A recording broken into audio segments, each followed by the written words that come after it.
Good morning and welcome to the programme. Happy Friday. Hope you have a nice Friday today.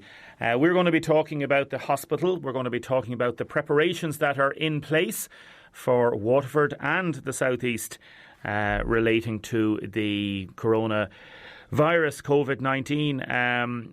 Want to wish everybody involved, especially those working in the hospital and working in the ambulance services, the very best, and to take care. Best safety procedures over the next few weeks and months. The ambulance service is obviously for 999 calls, and at present some ambulances are being used for, I suppose, public health matters. So there's a lot of issues out there at the minute. We want to wish everybody well and all the families relating to that. I'm going to be talking to Ger Allen in a minute about her own experiences at UHW recently. And following on from that, Chantel McNamara is coming in to talk to us about the support for the cleaners and also, I suppose, how this situation can be prevented and how we can talk about it. John Darcy from Stradbally is going to talk about Gertie the dog. 3 years ago, Gertie was rescued. We want to hear about your doggy stories. 083 3333 975. We're going to talk to Conor O'Connell about the building industry. Very interesting about building insurance and I suppose money going up the longer you wait to do some building work, inflation and things like that.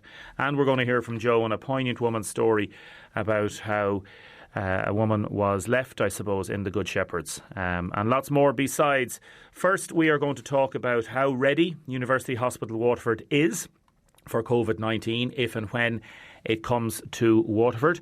We want to know your views on this. 083 3333 975. If you're in the hospital at present, the visiting ban is still in place there, and a person who knows a lot about that is Ger Allen from Kilcohen here in Waterford.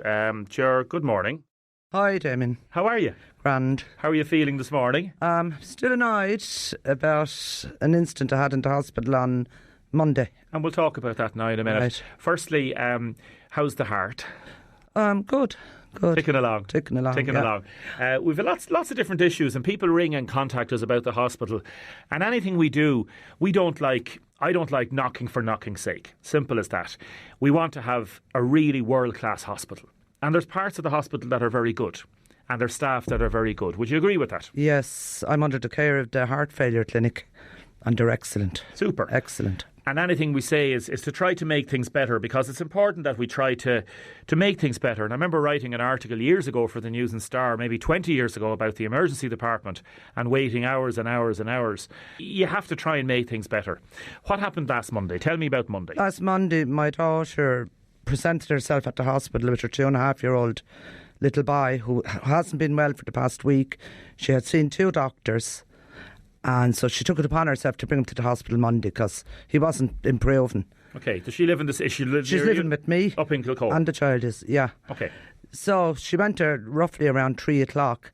In the afternoon? In the afternoon, so it was pretty busy there. And so she was triaged after about an hour with the child and told to go back out to sit down. So she did all that. And in the meantime, while she was sitting there waiting, there was a row kicked off. And security staff were assaulted, the guards were called, and there was a man arrested out of it. Okay, so there was a row in the emergency department between 2 people? An elderly man and a younger man. Okay. So that settled down then. So she waited and waited. That's not a nice thing to see either. Not sick people and young children and what have you. So she waited and waited. So I went to her at 7 o'clock in the evening. I went out to her and she still waited. Every time a nurse kind of came out, she tried. But my daughter reckoned there was no doctor on. Now, was she, do you know the way sometimes they classify them in certain ways and they'll give them a green, a red or a blue or whatever? Had she been told how long she was going to maybe have to wait? No, not as such. But she would have expected to wait 3-4 hours. Obviously, anyone would. But so she waited and waited. I went out. She still wasn't seen. Then they changed shifts. There was no sign of a doctor at that stage. There'd have to be a doctor. She was told later in the night a doctor was coming on at 10 o'clock. Right, a different doctor. Well, I presume he was a different doctor. Yeah. But every time a nurse came out, so she tried. Now, the queue was out the door. There was people lying on the floor, sleeping on the floor. There was not enough seating there. And other people, I'm safe to contact you, they'll tell you the same thing. So she got to see the nurse and she said, well, James is the child's name. Will James be waiting much longer? Another while, look, she said, there's a doctor coming on at 10 and James now will be on top of the list and he'll be called. He still wasn't called. So she's there from 3 o'clock in the afternoon. 3 o'clock. She ran out of milk she had to ask the receptionist later in the night for milk, and she did get it, in fairness for her. So she's still there at 10 o'clock at night. Mm-hmm. The other shift comes on, and still no movement. No move. We got to 11 o'clock, so I was starting to fall down a bit then. I had to go home. I left her, so she stayed there until after 12, so she saw the nurse again. Well, when I say she saw the nurse, she's waiting by the door when the nurse is coming out calling patients. So she asked, is James going to be seen or what? So she said he will not be seen for 2 to 3 more hours. So that would have brought her to 3 o'clock in the morning or whatever. So she said, I have to make a decision, I have to bring the child home. He was asleep at this stage in the buggy. He was wore out. No food, no nothing. And she brought him home? She had to bring him home. So she's there nearly 12 hours altogether. Yeah, and was not seen by a doctor. And did she at any time say to the nurse, listen, I'm at my wit's end, I need to see somebody, or what's happening? Oh, she did, yeah. Yeah. At one stage, one nurse did say he should have been sent over to PEDS. That's strange, or something like that. Then she said his file was gone out of a box, or whatever she had. He must be going to be seen next, but he wasn't being seen. And she was looking at other people being seen ahead of her? Yeah, oh yeah. And was he in distress? Not as such, because he came round a bit. You know, children can go up and down. He came round a bit, like he was coughing. He was still coughing. He's still sick today. I said he seems to be worse today now than today's Thursday. Well, Friday, Friday, the end of the week. Yeah, and he's not 100%, but he's not right. He's not well. And did she go to the GP? Not since Monday, but that'll probably be the next step. She was in the GP originally on Monday? Tuesday last week and Thursday. Right. And he has this recurring chesty cough. Yeah. He was admitted there when he was 10 months old with bronchitis, and we didn't know. She had him at doctors as well. And he went downhill, and when we got him to the hospital, we were told out there, don't be bringing him to care doc, bring him straight to hospital. Oh, they did also say the other night she should have had a GP letter, but she didn't, and maybe that was the hold up. And why didn't she have a GP letter? Because she took it upon herself. She's gone to straight bring him into the hospital. Yeah. And she's done that a few times. That's not the only time. Yeah. And he would have always been seen to, you know. Yeah. And as you say, how is he now? He's not good. He's not. What's his name? James. Little James. James. He's not. His chest and the cough. It's not good. He's still on antibiotic, he should be coming to the end of that now. It's to get it into him. But I wouldn't be surprised if he doesn't pick up. He will end up out in the hospital again. And all from what it sounds like, if a doctor had come along and checked his chest, spoken, talked to the mammy. What's your daughter's name? Emma. Talk to her. Maybe go through the different symptoms and the different diagnosis. It could have been relatively quick. Yes. Or why didn't they send him to the paediatric ward?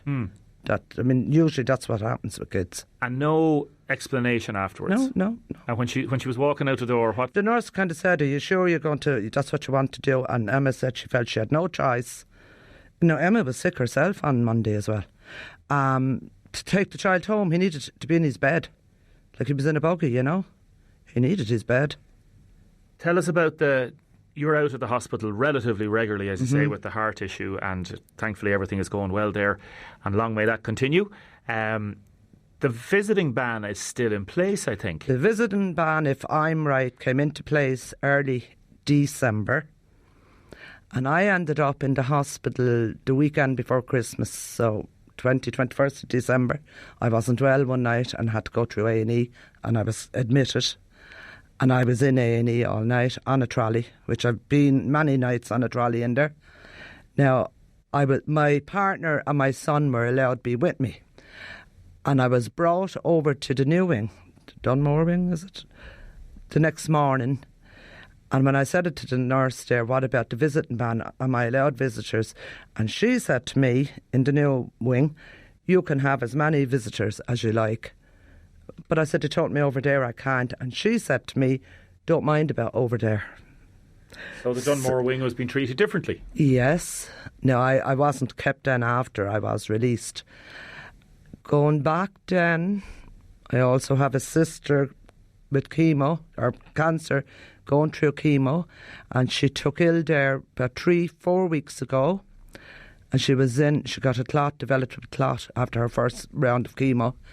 She was in the hospital all day, which they were excellent to her, but her back went, and we don't know why, into spasm. So she was screaming with pain.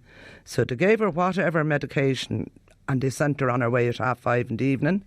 Her husband had to get an ambulance less than 2 hours, bring her back up to the hospital, and she rang me. She was screaming. I didn't know where she was. She said she was in the back of an ambulance going back to the hospital. I arrived at the hospital. Her husband was after driving there. He arrived and he said to me, they won't let me in with her. But sure, I said, you're her husband, you're entitled to be in with her. So no. So we went to where the ambulance go in, and we could see my sister in the wheelchair, crying, screaming with the pain. And a nurse came out. I think she had an American accent, nice nurse. And I said, why can't her husband go with her? She's a cancer patient. Her back is gone. She needs someone.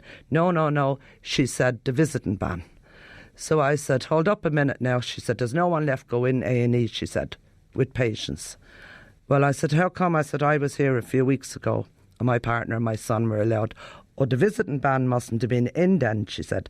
So I said, sorry. I said, it was. So I said, it was the weekend before Christmas. He was not left in with her. Now, I know another lady came out with her husband. He's a patient, long-time patient, in and out of the hospital. And she had to get an ambulance and she brought him out and they told her to come with him. And when she got to the hospital, she wasn't allowed. There was another old lady in there, about 90 years of age. Her daughter wasn't left go in. So there's no people left go in with the patients into A&E. So we want people to text us in about their stories. If they're in there at the hospital at the minute, 083 3333 975. Text or WhatsApp and let us know. We might even talk to you if you're in the hospital or if you're trying to visit loved ones in there. So you seem to be saying, Gerard, that there's it's not uniform, that some people are allowed in certain areas, other people aren't. So there's no real consistency in it all. Seems to be the problem, and we don't know when the visiting ban is going to end. No, why is the visiting ban December, January, February? We're into March, and there's a notice on A&E as you go through, visiting ban, due to outbreak, but it doesn't say outbreak of what? Outbreak of what? The flu season peaked in December. Flu season's now officially over. Yes, and why is that visiting ban? And even now, when my sister was admitted for a week, we were stopped going up and down to her. Her husband was stopped, even though he had permission to visit her 24 hours a day. He's been stopped the whole time. Now she's home now and she's good. But no, it's all, there's something amiss over there. And the cleaners that are out on strike, I'd back them 100%. I'm a cleaner myself. The toilets in A&E, when my daughter went to use it Monday, the floor, the sink, the toilet was covered in blood. And a lady came behind her and took photographs and said, oh, I'm sorry. She said to Emma, I meant to tell you, don't go in there. A cleaner was called, I don't know who called the cleaner, a male cleaner. He went in, no, he didn't, I'm jumping the gun there. He came around the seating area, she said, I wasn't there now at this stage, and swept around. He didn't even look in the toilet, right? But he must have been notified anyway, and he came again. And he went in, supposed to have cleaned it, and he was called back again. The sink wasn't wiped, and then he must have sprayed whatever he was using and left it on the toilet seat. It wasn't wiped off, just sprayed around. And I see him later myself emptying 2 bins out, and that was his cleaning job. And I mean, Emma said the blood that was in the toilets was unreal. She had nowhere to change the toilet on Monday. The drinks machine, hot and cold, weren't working. There was no television on, I put it on. But they were just run off their feet. It was crazy. Yeah, as you say, a lot of the staff, they are run off their feet, and that's part of the problem. And whatever systems they are in place, they need to be improved. Definitely. Someone needs to be held accountable. Not good enough. No. My brother was admitted there Monday night. He has leukemia. He came in at 6 o'clock. His GP sent him in. He wasn't well. Now, he got seen at... he was triaged and he had his bloods done. Then back out and wait. So I think he was getting admitted around 12 o'clock that night. He told me Tuesday morning he didn't get a trolley until 5:30, and there was no mattress on the trolley. They couldn't find trolleys. They couldn't get in or out with the people on trolleys and chairs. They got him a mattress and it was too big for the trolley. And he couldn't sleep on it because he kept rolling off it whatever way it was. And he saw a 9 or 10-year-old child. 2 nurses got 2 chairs and put them together and put the child into the chair for the night. There was something that broke over there last Monday. In this day and age, Ger, what do you think? Well, obviously they don't have enough staff. I don't know, there's something amiss, there's something not right. The visiting ban now is a big thing as well. That is, my daughter, the girl I'm talking about, works in Tesco Mobile, and she said that the different poor people coming in, elderly men and women, and they can be from Kilkenny, they can be from Wexford, wherever they're coming from, and they're not allowed up to bring up clean clothes. So they're buying little mobile phones over in Tesco to ring each other to say, well, I'm down by the door, can you come down to me? Or what? They're not allowed up. There's something really amiss over there. We've been on to the hospital, we'll get on to them again and we'll see what they say. Ger, thank you. Ger Allen from Kilcone. No bother. Thanks very much and mind yourself. I will, thank you, Damien. And say hello to your daughter for us, and little James, hopes he gets better soon. Yeah. No bother, thanks, Damien. Thanks very much, Ger. Some texts in, Damien. The last time I was A&E, I had a bad experience. Another person saying I was in A&E last Wednesday week with my son. I honestly couldn't fault it. Superb experience. We arrived at 7, seen by triage at 7:20. Doctor called us by 8. My son was admitted by 10:30 with appendicitis. Had surgery on Thursday morning. Superb facilities there and great staff. Damien, I've just been into the hospital. Damien, glad to hear people are not allowed into the hospital. The ban is there for a reason. It should be respected at all times. I'm going to be talking to Chantel McNamara next. Good morning, Chantel. Good morning, Damien. How are you? I'm fine, thank you. Welcome back to the studio. Thank you. How many years is it since you were here last? I don't know. You weren't here with Eamon, but you were on with Billy for 17 years. Yeah, I think so, yes. Talking about sex and all sorts of things like that. Yes. And bishops. And bishops. Well, we're not going to talk about that this morning, unfortunately, say some people. We're going to talk about the cleaners' strike. Stay with us. Welcome back to the programme. You're listening to Ger Allen earlier on there. Damien, I was brought into A&E in January for an eye injury I got at work. Facilities were first class. Couldn't fault him whatsoever. Damien talks within UHW that the cleaners are on strike for triple time on Sundays. That is incorrect. There are also some Unite members getting abusive texts. And the people that are on the picket line are saying they are looking to go to the Labour Court now to try and solve this dispute. It's been going on, as we know now, for nearly 2 weeks, a week and a half. Chantel McNamara, you used to be on this show quite regularly with Billy McCarthy in the past, talking about medical matters. The McNamara family would be very well known in Waterford over the years in terms of your medical expertise. You're retired now and you're living near the hospital. Yes. And you fully support the strikers. Oh, absolutely. Every time I walk up and down past them, they are polite. They are fun-loving. They are sitting out in the cold. Some of them come in at 6 in the morning and they're there from 6 to 10 at night and longer. They're intelligent, they're pleasant, courteous and most helpful. I couldn't say enough about them, and my heart bleeds when I see them standing out there. They should be brought into negotiation. They should be helped in any way by the people of Waterford, because they are the people, in spite of the horrendous conditions in the city, in the hospital, where people on trolleys, and they can't get in behind the trolleys, they can't get to all their cleaning agents. They were absolutely snookered for the last couple of months. Not that it was anyone's particular fault, but it was the fact that the overcrowding, which is due to the hospital doing its very best, and now we have the virus on top of us. Chantel McNamara, why do you support the cleaners on strike? That's a good one. This is the second time I've been watching strikers. First was the glass factory when they went on strike, and I used to go down and talk to them, and I had very good friends who were trade unionists who were very intelligent, and people like Willie Flynn, and there was groups of them that I loved to talk to, they were intelligent. But when I see in the situation that we are in at the moment, it is horrendous. We have no idea. We're listening to the radio morning, noon and night, and we're getting more and more bad news.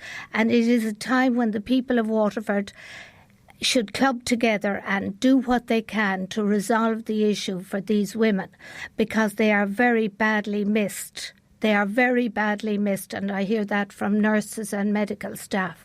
And instead of apparently new, I don't know anything, apparently new staff were brought in. And I'm not saying anything about them because I don't know much about them. But these people have been there for many years, these cleaning staff, and Some they should be helped. Up to 3 decades, yes. Yes, they should be helped. They're saying that they're not looking for a pay rise, they're just looking for conditions that new staff are brought in on the same conditions. Now, Momentum would say that they're entitled to bring in new conditions for new staff if they want to and change working conditions with agreement. Do you think the cleaners are undervalued? I would think they are. I would think they are. And something strikes me very strongly is new cleaners, you were saying, were brought in. But, you know, people are looking for jobs in Waterford. We don't need to bring in any more staff. Businesses are closing down. People are on the dole. And these people would be very happy, a lot of them, I'm quite sure, would be very happy to be trained up and Garda vetted. They would pass all those points and they should be taken on rather than bringing people in from outside. Why is it so important that this dispute ends with some sort of an amicable arrangement? Well, these people and all the hospital staff, in my opinion, are dealing with people who in hospital and in outpatients who are very worried. Their families are very worried. They're in a very bad place. And when I see the way I was treated when I was in hospital having my babies by nurses and everybody, it all helped to heal people. And I would think having pickets outside through no fault of their own, having them outside where they would know most of the patients that come into the hospital. They would know their background. They would be able to give help that is unquantifiable. And that's where I'm coming from, that they should be reinstated and they should be listened to. And I would say that if it was a situation that they were going, there are wonderful mediators around in this city. And I don't know whether you're aware of mediators. I met one of the head mediators many years ago. And she said to me the way they work is the mediators come in and they listen till you're blue in the face talking. And then they stop and they write all their notes. And then they go to your adversary and they do the same thing till you're black in the face. And then they pick out the relevant points and say, could you do this? Would you agree with that? I think it's a brilliant idea. Well, they have been to the Labour Workplace Relations Commission. Now they're looking at going to the Labour Court. Yes. And unfortunately, it's got to a stage now that it's getting tricky. Yes. Like a lot of the cleaners thought this would be sorted very quickly. In the current climate as well, do you think there will be more pressure on the unions to get this thing sorted and the employers, in other words, Momentum, because of the potential outbreak of COVID-19? I would be putting pressure on the hospital administration. Absolutely. You think the HSE, the hospital management, should step in? Not the HSE that I know of. They're doing a brilliant job. Doctors, nurses, people who are tracing the virus connections. I'm talking about the people who are directly involved in employing cleaning staff.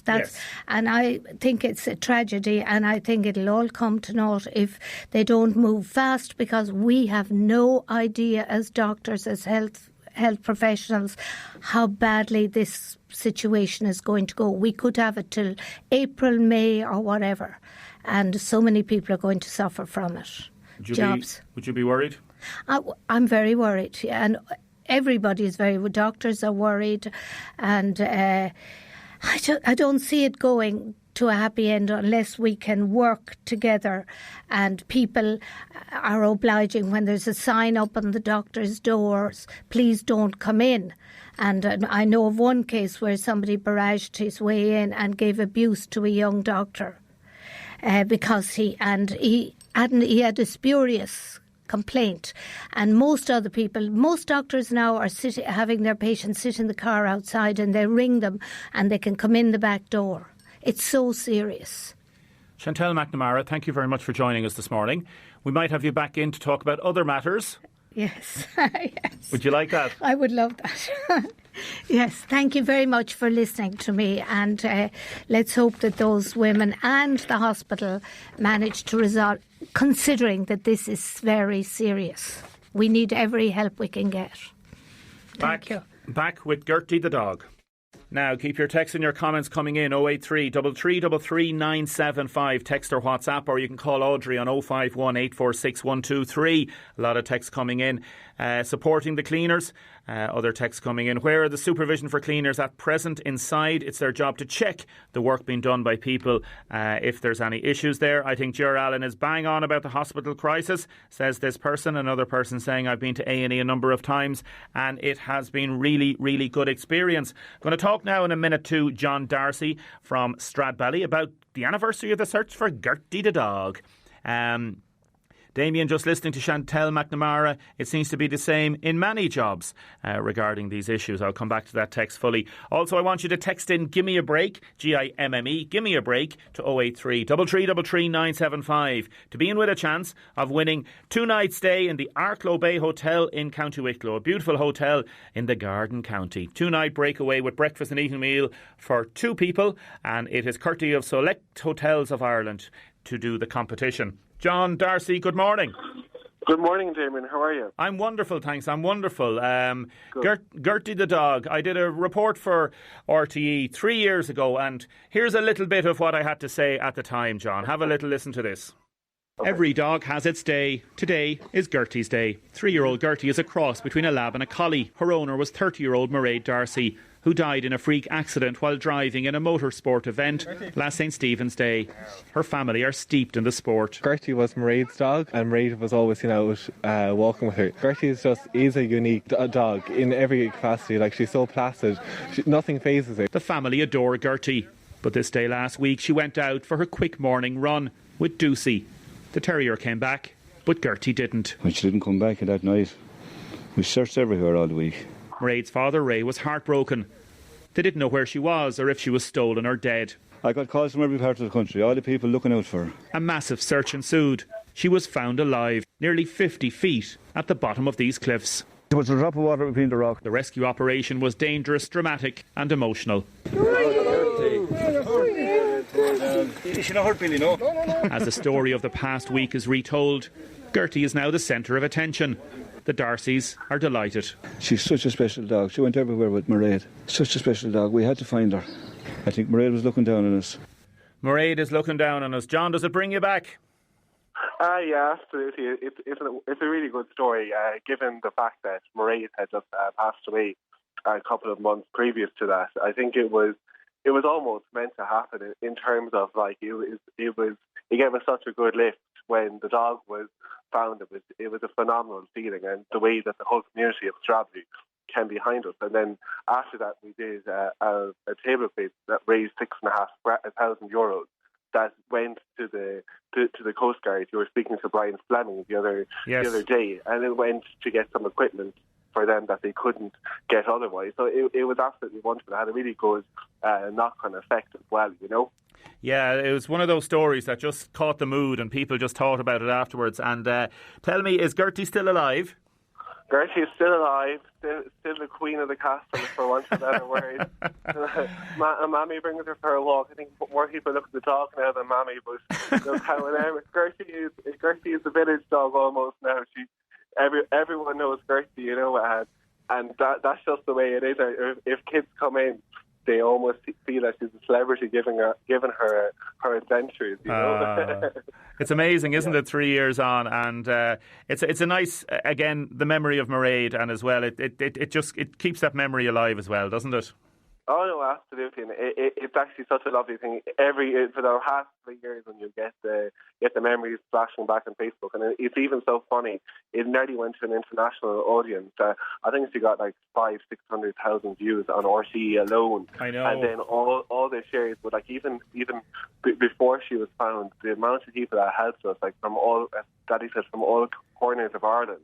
Yeah, it was absolutely phenomenal. Like, and when people just come behind the community when something like this happens, and when I remember vividly when she was found, it was I was working in a very busy office, and the whole office went quiet when my father rang me, because he rang me a couple of minutes beforehand to say that she could be found, and literally I put the phone on loudspeaker, and it was the only analogy I could use. It was like the Veronica Guerin movie when everyone's silent, but it was the opposite effect. Everyone was so happy. The whole office went into absolute delight. It was phenomenal. That's brilliant. That's brilliant. Listen, say hello to all the Darcy family and to everybody involved there in Stradbally, and also in Bunman Coast Guard. Congratulations to everybody involved there. So. Indeed. Thanks, David, for your time. All right? Not at all, John. It's great to talk to you again after these 3 years. Let us know, please, any thoughts on Gertie the dog or any canine stories, please let us know. Next, we are going to be talking to Conor O'Connell, Director of the Southern Region in the Construction Industry Federation. If you have any questions about builders, if you have any queries about building inflation, text us in 083 333 975 and keep texting Give Me a Break. GIMME, give me a break, in with a chance to win the competition. Now keep your texts and comments coming in, and also if you want to enter the competition on the quizzes. Conor O'Connell, how are you fixed with quizzes? Are you good with the quizzes? Very poor, Damien. Very poor? Very poor. Well, you'll have to have a little listen now in a while and see if you can get 6 or 7 in this. Thanks very much for coming in to us. Thank you very much for the opportunity. I know you're a busy bucle because there's a conference taking place in the Tower Hotel this morning. It is with the Irish Home Builders Association, which is an offshoot of CIF, and CIF is the Construction Industry Federation. For people that don't know, that's the overarching body that I suppose works as a liaison between builders representing them and with government in terms of trying to formulate policy. You're from Cork originally. How many builders are in there this morning? We have a good crowd in there this morning, up to 50 builders inside there, with representatives from the ESB, Irish Water. So, you know, there's a good discussion going on in relation to housing supply and housing activity in the region, Damien. So we're looking at the southeast, and obviously people listening to this around Waterford, South Kilkenny and southwest Wexford. What have you got to say to them? What's your message that you'd be putting out? Our message at the moment is really that we need to be a more affordable product to put into the marketplace. The big frustration amongst our industry at the moment, amongst our members, is the fact that we cannot construct what the market demand is at the moment, what people, in other words, can afford to get a mortgage for. The sweet spot at the moment is anything from 220 up to 300,000, depending on location, depending on land costs, labour costs, all sorts of other costs. But that is the sweet spot for our product. Unfortunately, our industry has significant difficulty building for that price range due to all sorts of factors. We've had significant increases in regulatory costs over the last 2 years. Irish Water charges, Development Contribution Scheme charges, even though they're not so much of an issue in the Waterford region. But, wage costs, regulatory costs associated with that. So we've had significant cost increases, and we can't recoup that from the market because of the central bank rules effectively place a cap on the price of our product. If you build a house for, let's say, 200,000, how much profit goes to the builders? Well, at this morning's conference and as part of the roadshow, we've Bank of Ireland with us. They are back in the business of lending to house builders at the moment. And what they've said quite bluntly at our roadshows is that they need to see a margin, a risk margin, profit margin of between 10 and 15%, depending on, the site layout, the market, local market conditions, etc. So our funders will not fund us unless we can show we're making a profit or there's a margin of between 10 and 15%. I was talking to a builder the other day and researching this, and they're looking at present at around between 4 to 6%, maybe 7.5% if on a good time. So you're talking nearly half of what the banks are looking for. Would around 5 or 6% be around right at the minute for some builders? That's it, and that's the problem. And we've had lengthy discussions on this with funders. They are very, very reluctant to fund at that type of profit margin. It's a risky business. When you get planning permission for 100 houses, every builder will tell you the sweet spot or the profit is at the last 10 houses, and that could take several years depending on the local market conditions to work out that. So it is a high-risk sector, it's a high-risk business, and therefore funders look to have a margin associated with that risk. And what about people that say you made a complete and utter balls of it 10 years ago and you were part of the problem, and developers and builders led to the demise and the collapse of the economy, so why should we feel any sympathy for you now? It's over 10 years ago now. Housing is an essential piece of infrastructure. It always has been, I agree always with you. has been. But in terms of how the system was operated, and if we listened to CIF now, we could end up being in the same problem as we were 10 years ago. The regulations and the tightness surrounding the regulatory environment has utterly changed. We've central bank rules now that place a cap on the price of our product, and rightly so. But there are rules. You're giving out about those rules now. No, I wouldn't give out about the central bank macroprudential rules as such. There needs to be rules there, but they just need to be tweaked a small bit. If we're looking at, 3.5 times income, and if you're looking at a situation where someone is paying more in rent than they would for a mortgage, that's bad for the economy. That is because what that is doing is it's not releasing. For instance, if you're paying €1,000 a month, that's exactly what happened, Conor, 15 years ago. The relaxation of the rules on 100% mortgages. We would never ever ask for a relaxation along those lines, Damien. That would be highly irresponsible. What we would talk about, and the solutions we've talked about, but have been absolutely shot down, are a reduction in VAT, for instance. Yep. That we can reduce the cost of our product or the cost of producing our product. But that has been completely shot down time and time again. I personally would favour a reduction in the charges associated with the delivery of units, so that then we would be in a position to deliver the units in accordance with the current macroprudential rules and all the other rules surrounding our industry. There's lads out there this morning, bricklayers, there's lads plasters listening to this. Do you want to see a cut in wages? No, absolutely not. We have to be absolutely clear about this. The CIF actually applied to the Labour Court for a sectoral employment order in our industry to bring certainty to the wage setting mechanisms in our industry, in conjunction with the trade unions. Look, we, as part of my job for 5 years, was dealing with redundancies, was dealing with wage cuts. There was 275,000 people working in our industry at one stage. That went down to 95,000 people. Horrendous. The workers suffered horrendously. Everyone in our industry suffered horrendously. And there's no way we'll be calling for wage cuts. Are your members as willing to build an affordable house to work with the councils where there may not be as much profit in it as you would with say a completely private? We've actually been very strong in this, Damien. Several years ago, we were calling for the local authorities to be funded to get multi-annual budgets. At the moment, the local authority has to apply to the department for funding for individual social housing schemes. Once they're above, I think it's €2 million, which means every social housing scheme in particular. So, like that.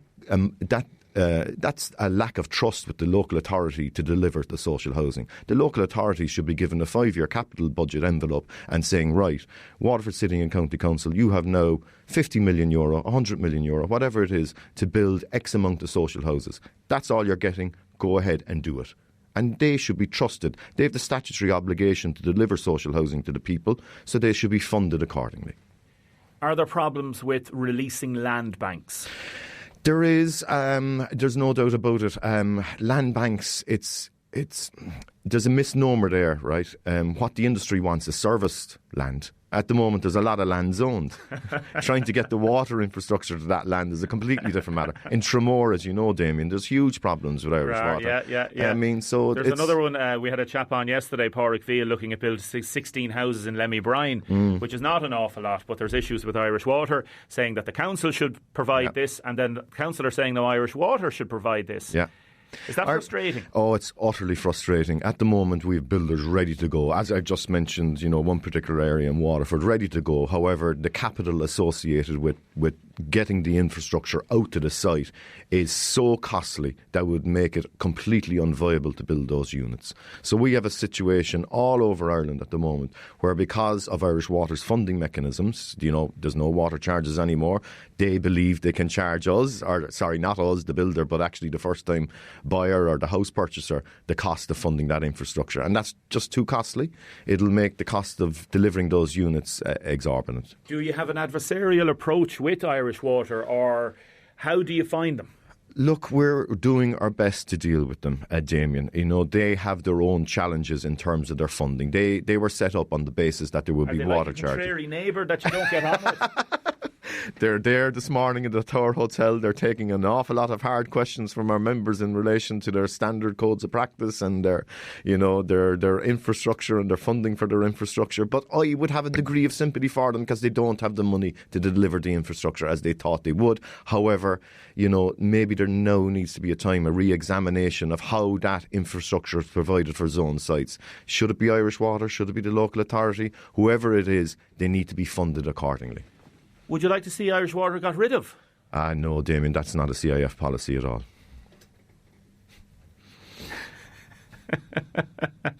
Will it be easier to work with the councils? No, we've always had a very good relationship with the county councils. We would have an extreme sympathy for the local authorities at the moment. As I said, they're not getting multi-annual budgets from the government to deliver social housing. They have to go cap in hand every time to individual departments for funding for public realm works, which involves multi-stage processes that take a long time, and they can't plan with certainty, so they can't really go for planning applications, planning permissions, go out for tender. You know, we're there, we hear about a job that's coming out, but won't it get funding? Conor, thanks for joining us. Thank you very much, Damien. Appreciate it. Let you go back to the meeting and take some of those more questions, and we might talk to some representative again soon. Absolutely, okay. Would love that, Damien, and thanks for the opportunity. Not at all. Conor O'Connell, thanks very much, Director of Southern Region. I think Gavin Whelan is going to join us now to do a little bit of sports. Conor, thanks very much, appreciate it. Gavin, tell us, we have a lot of sports coming up now over the weekend. Morning, Damien, how are you? Good, thanks, good. Tell us about the main absolutely. I suppose we'll start with the soccer tonight. Huge occasion at the RSC, of course. Waterford FC take on Derry City in the Electricity League Premier Division, hoping to pick up their first home win of the season. A pretty unique occasion tonight because in the 24th minute of the game, Damien, the club, who recently, of course, announced their support for 24/7 cardiac care, fans are asked to light up the RSC basically by turning on the light on your phone or bring a little torch just to show, I suppose, solidarity to the cause. I know we had Mark Dunn on earlier, explaining what that's about. So that's what that will be about in the 24th minute tonight, that you'll see all the lights just to kind of, give a bit of solidarity to the 24/7 cardiac care. Such a big issue here, I suppose, not alone in Waterford, but in the southeast. So that's going to be pretty unique. It's a long journey down for Derry. Waterford, of course, have lost to Bows and Shamrock Rovers at home, but they've been playing reasonably well. And those two nights, they were two awful nights weather-wise. Let's hope tonight won't be as bad. I know there's kind of showers given, but too bad. Yeah, not too bad. Get out and give the boys a bit of support. 7:45 kick-off in that one. I know there's the various underage teams are kicking off. Some of them are kicking off their campaigns this weekend with the 17s and that as well. So there's a lot of good work going on at academy level, and we wish all those teams the very best of luck, as indeed all the local soccer teams with the local action. On the hurling front then, Damien, the LIT Gaelic Grounds tomorrow night for Limerick and Waterford. Both sides, of course, already through to the knockout stages, but a win for Waterford would propel them into the semi-finals if they got the win, because they'd have bet Limerick then on the head-to-head. So it's a 5:30 throw-in now. I'm sure people heard by now it's been brought forward there following a request from both counties. So it'll be interesting to see the line-up again. Does Liam Cahill give more players an opportunity? That's the way he's kind of approached the league, and you had to be really, really impressed with their attitude and application against Tip last weekend when they went down to 13 players. Only lost by 2 in the end, restricted Tipperary to no goal as well, and created 4 or 5 goal chances ourselves. So the red card carry through? It does, yeah, as far as I'm aware it does, yeah. And Kevin Moore, being a straight red. I'm not too sure. Austin Gleeson got 2 yellows, so he should be okay on that front. So it should be interesting. If Waterford don't win tomorrow night, they'll have a quarter final the following weekend, which could be a home venue. We'll know details, I suppose, as they come through tomorrow night. So we wish the lads the very best luck here, and Fergal will be on air from 5:15 up there in the LIT Gaelic Grounds. Waterford ladies footballers welcome Dublin, the All-Ireland champions, to Fairfield on Sunday. That's going to be a big occasion at 2 o'clock. We wish Kieran Kern and his charges the best of luck in that one. And it is a big match, yeah. And with the hurlers not playing, and the footballers this weekend have a bye as well. So Sunday's an opportunity to get in and show your support for the ladies footballers. I know they've the various clubs playing at half time as well, which they've introduced as well. That's a great highlight, I suppose, the work going on. Waterford Camogie team head to Cratloe in Clare tomorrow afternoon. It's a nice enough trek for Fergal O'Brien, the lads, tomorrow at 2 o'clock in the Camogie National League. The Waterford minor team are in championship action tomorrow in the All-Ireland Day Championship. They had a great win over Wexford first time out. They travel to Cork in the Cork Camogie grounds at 2 o'clock tomorrow afternoon, Damien, so we wish them well with that. Waterford Wildcats, great result last weekend against Marble City Hawks in the Women's Super League, which propels them into the playoffs regardless of their result on Sunday. They're away to Brunel in the Parochial Hall at 2:45. WRT Vikings play Sligo All-Stars in WRT from 7 tomorrow evening. They were beaten last weekend, but working really hard behind the scenes. They have a couple of games left.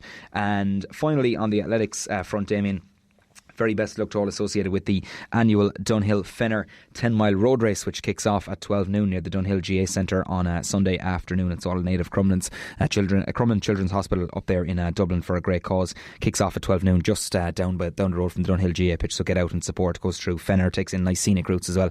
I know we have a piece of Ian Robinson up on the WLR Twitter account looking ahead to it. So all in all, busy weekend. More with Tomas tonight and more with myself tomorrow on the ball from 12 noon. I always kind of struggle with that one, but we get there, you know what I mean? You know, sure, I'm off it a few times too, but sure, look, we'll do our best, keep her lit, as they said, Damien. Thanks very much, Gavin. Okay, and sound those, on the ball. Young boxers as well, male and female, they're taking part in the Munster Boxing Championships over the weekend in Limerick. The very best of luck to ye.